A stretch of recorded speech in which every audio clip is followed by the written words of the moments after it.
విద్యార్థులారా, డిజిటల్ పాఠాలకి స్వాగతం. పిల్లలు బాగున్నారా? మనం పురాణ ఇతిహాసాలలో భక్తి ప్రపత్తుల్ని కలిగి ఉండి తమ సాహిత్యం ద్వారా, పాటల ద్వారా వారు నమ్మినటువంటి భగవంతుల్లోనే లీనమైనటువంటి వారు ఎంతోమందిని మనం చూస్తూ ఉంటాం. అలాంటి కోవకు చెందినటువంటి వారే అన్నమాచార్యులు, కంచర్ల గోపన్న మొదలైనటువంటి వారు. వారిని సైతం ప్రేరేపించినటువంటి భక్తుడైనటువంటి వాడు బండారి బసవన్న. ఈరోజు మనం పాల్కూరికి సోమనాథుడు రచించినటువంటి బండారి బసవన్న అనేటువంటి 3వ పాఠాన్ని నేర్చుకుందాం. బండారి బసవన్న. బసవన్న అనేటువంటిది అతని యొక్క పేరు. ఈ బండారి అనేటువంటిది అతని యొక్క పదవిని సూచిస్తూ ఉంటుంది. బండారి అనేదానికి మనం భాండాగారము అని, కోశాగారము అని అర్థాలను చెప్పుకోవచ్చు. కాబట్టి ఈయన కోశాధికారి, కాబట్టి ఈయనని బండారి బసవన్న అని వ్యవహరించేటువంటి వారు. ఈ బసవన్న అంటే బసవేశ్వరుడు 1134 నుండి 1196 మధ్యకాలంలో ఈయన జీవించినట్టుగా మనకు చరిత్ర ద్వారా తెలుస్తుంది. ఈ బసవేశ్వరుడు హైందవ మతాన్ని సంస్కరించిన ప్రముఖుల్లో ఒకడు. ఇతడిని బసవన్న, బసవడు, విశ్వగురువు అని పిలుస్తారు. సమాజంలో కుల వ్యవస్థను, వర్ణ భేదాలను, లింగ వివక్షతను సమూలంగా వ్యతిరేకించిన అభ్యుదయవాది. లింగాయత ధర్మాన్ని ఈయన అభివృద్ధిపరిచాడు. కర్ణాటకలోని బాగేవాడి బసవేశ్వరుని యొక్క జన్మస్థలం. తల్లిదండ్రులు మాదిరాజు, మాదాంబ. 12వ శతాబ్దంలో కర్ణాటక దేశాన్ని పరిపాలించిన బిజ్జల్ని యొక్క కులవకూటంలో బసవేశ్వరుడు చిన్న ఉద్యోగిగా చేరి అతని భాండాగారానికి ప్రధాన అధికారి అయి బండారి బసవన్నగా ఖ్యాతి పొందాడు. ఇతడు నిజాయితీతో బిజ్జల్ని యొక్క ప్రధాన అమాత్యునిగా ఎదిగాడు. రాజ్యపాలనలో ప్రధాన పదవిని నిర్వహిస్తూనే వచన సాహిత్యంలో ప్రజలందరినీ కులమతాలకు అతీతంగా ఏకం చేశాడు. ఇతని వచనాలకు అందరూ ముగ్ధులయ్యేవారు. ఇతడు 64 లక్షలకు పైగా వచనాలను రాశాడని ప్రతీతి. ఈయన అనునిత్యము జంగమారాధన చేస్తూ ఉండేటువంటి వాడు. ఇతడు జంగమారాధన చేసి వారికి నివేదన చేసిన తర్వాతనే ఇతడు భుజించేటువంటి అలవాటు కలిగినటువంటి వాడు. సుమారుగా ప్రతిరోజు 196,000 జంగములను అర్చించేటువంటి వాడు అని ప్రతీతి. ఇదే సాంప్రదాయము కర్ణాటకంలో నేడును, మన తెలంగాణ రాష్ట్రంలో కూడాను కొన్ని జిల్లాల్లో ఈ జంగమార్చన అనేటువంటి సాంప్రదాయం మనం నేడు కూడా చూడవచ్చు. అంతటి గొప్ప గురు అర్చనాతత్పరుడైనటువంటి బసవేశ్వరుడు శివతత్వాన్ని కలిగి ఉన్నాడు. ఆ బసవేశ్వరుని యొక్క విశేషాలను ఈరోజు మనం బండారి బసవన్న అనేటువంటి పాఠ్యాంశంలో సవివరంగా తెలుసుకుందాం. చదవండి, ఆలోచించి చెప్పండి. గోల్కొండ పాలకుడు అబుల్ హసన్ తానాషా. ఇతని పాలనా కాలంలో భద్రాచలం తహసీల్దారుగా కంచర్ల గోపన్న ఉండేవాడు. ఆయన శ్రీరామ భక్తుడు. ప్రజల నుండి వసూలు చేసిన సుమారు 6 లక్షల రూపాయల పన్నుతో భద్రాచలంలో రామాలయాన్ని నిర్మించాడు. సీతారాములకు విలువైన నగలు చేయించాడు. ప్రభుత్వ సొమ్ము దుర్వినియోగం చేశాడనే నెపంతో గోపన్నను కారాగారంలో బంధించాడు. గోపన్న తన కీర్తనలతో శ్రీరాముడిని వేడుకున్నాడు. శ్రీరాముడే తానాషాకు ఆ సొమ్ము చెల్లించి బంధవిముక్తుడిని చేశాడు. గోల్కొండను పాలించిన తానాషా కాలంలో భద్రాచలం తహసీల్దార్గా కంచర్ల గోపన్న ఉండేవాడని, ఆయన శ్రీరామ భక్తుడని, ఇతడు ప్రజల నుండి వసూలు చేసినటువంటి పన్ను ద్వారా శ్రీరాముడికి ఆలయం నిర్మించాడని, సీతారాములకు విలువైనటువంటి ఆభరణాలు చేయించాడని, ప్రజల యొక్క సొమ్ముని దుర్వినియోగం చేశాడు అనేటువంటి నెపం చేత గోపన్నను తానాషా బంధించాడని, గోపన్న తన యొక్క కీర్తనలతో శ్రీరాముడిని మెప్పించి స్వయంగా శ్రీరాముడే గోపన్నను విడిపించాడు అని మనం ఇందులో చదివాం కదా. కింది ప్రశ్నల్ని గమనించండి. కంచర్ల గోపన్న ఎవరు? రెండవది, అతనిపై మోపిన అభియోగం ఏమిటి? మూడవది, గోపన్న ఎట్లా బంధ విముక్తుడయ్యాడు? నాలుగవది, గోపన్న వంటి భక్తులను గురించి మీకు తెలుసా?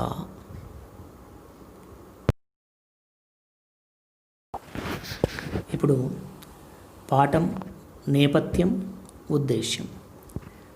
బిజ్జలుడి కొలువులో బండారి బసవన్న దండనాయకుడుగా ఉన్నాడు. ఇతడు గొప్ప శివభక్తుడు. ఒకరోజు ఒక జంగమయ్య బసవన్న దగ్గరకు వచ్చి, నాకు ఈ క్షణంలో ఇంత ధనం కావాలి, లేకపోతే మీ సపర్యలు స్వీకరించను అన్నాడు. అప్పుడు బసవన్న కోశాగారంలోని పేటికల్లో ఉన్న మాడలను, అంటే బంగారు నాణ్యాలు, జంగమయ్యకు సమర్పించాడు.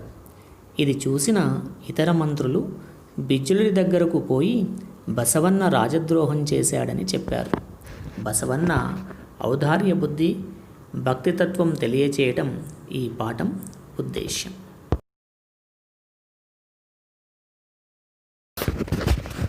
బిజ్జలుని కొలువులో బండారి బసవన్న దండనాయకుడుగా ఉన్నాడు. ఇతడు గొప్ప శివభక్తుడు.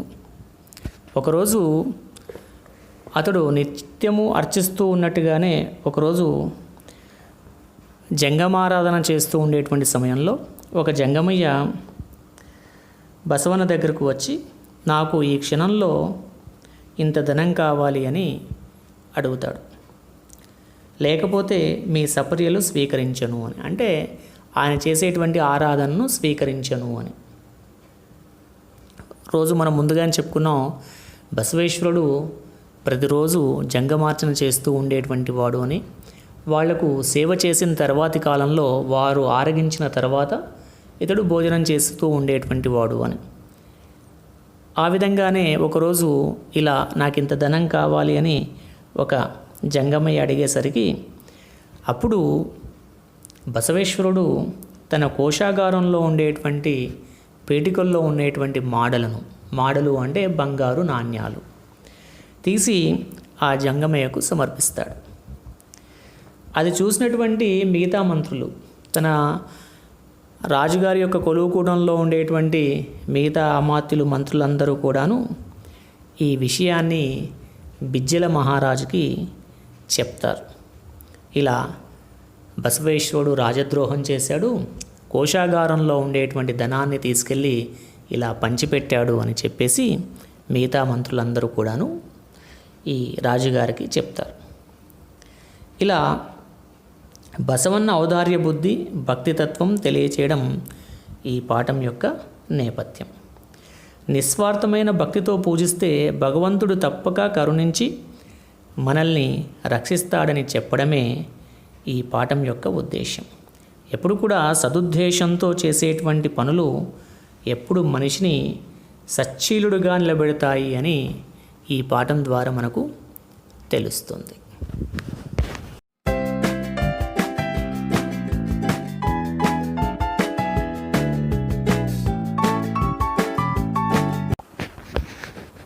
పాఠ్యభాగ వివరాలు. ఈ పాఠం ద్విపద. ఇది దేశీ కవిత ప్రక్రియ. ఇది 2 పాదాల చొప్పున మాత్రాగణాలతో సాగే రచన. మొత్తం కావ్యాన్ని ద్విపద ఛందస్సులో రాస్తే దాన్ని ద్విపద కావ్యం అంటారు. ఈ పాఠం పాల్కూరికి సోమనాథుడు రాసిన బసవ పురాణం తృతీయాశ్వాసంలోనిది.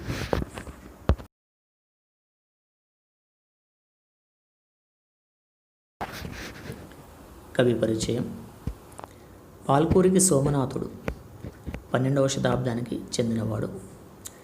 దేశీ సాంప్రదాయంలో రచనలు చేసిన మొట్టమొదటి కవి పాల్కురికి సోమనాథుడు. తెలుగులో స్వతంత్ర కావ్యాన్ని రాసిన తొలి కవి. బసవేశ్వరుని చరిత్రను పురాణంగా నిర్మించి ద్విపదకు కావ్యగౌరవం కలిగించిన శైవ కవి. జనగామ జిల్లా పాలకుర్తి, అది పాల్కూరికి అని చెప్పబడుతుంది, సోమన జన్మస్థలం. బసవ పురాణము, అనుభవసారము, బసవోదాహరణము, వృషాధిప శతకము, చతుర్వేదసారము, చెన్నమల్లు సీసములు, పండితారాధ్య చరిత్రము మొదలైనవి సోమన కృతులు. రగడ, గద్య, పంచకం, అష్టకం, ద్విపద, శతకం, ఉదాహరణం మొదలైన సాహితీ ప్రక్రియలకు ఈయన ఆద్యుడు. సంస్కృత, తమిళ, కన్నడ, మరాఠీ భాషా పదాలను యథేచ్ఛగా తన రచనలో ఉపయోగించిన బహుభాషా కోవిదుడు. తెలుగులో మణిప్రవాళ శైలిని వాడిన తొలి కవి.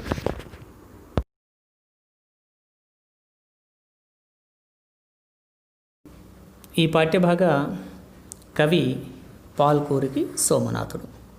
ఈయన 12వ శతాబ్దానికి చెందినటువంటి వాడు. మన జనగామ జిల్లా పాలకుర్తి, దీన్నే మనం పాలకురికి అని వ్యవహరిస్తున్నాము. ఇతని యొక్క జన్మస్థలం. తల్లిదండ్రులు శ్రీయాదేవి, తండ్రి విష్ణురామ దేవుడు. ఇతడు తెలుగు, సంస్కృత, కన్నడ భాషల్లో పాండిత్యం కలిగినటువంటి వాడు.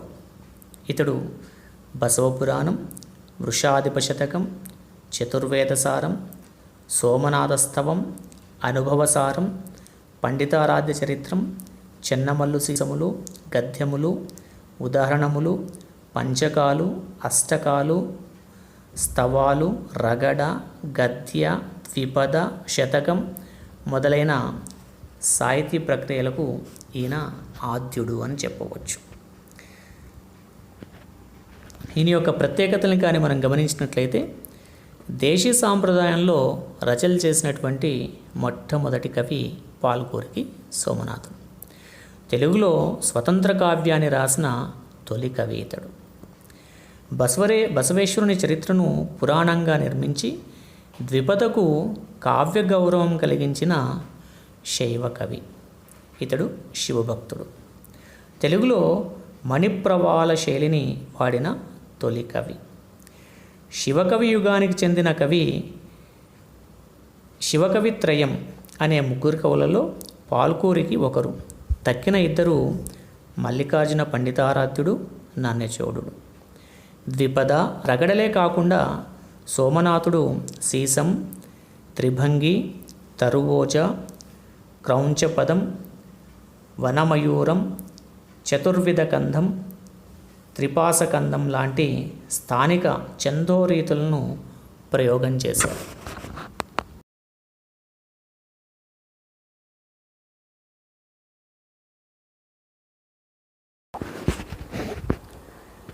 ప్రవేశి. సదుద్దేశంతో చేసే పనులు ఎప్పుడూ మనిషిని సచ్చీలుడుగానే నిలబెడతాయి.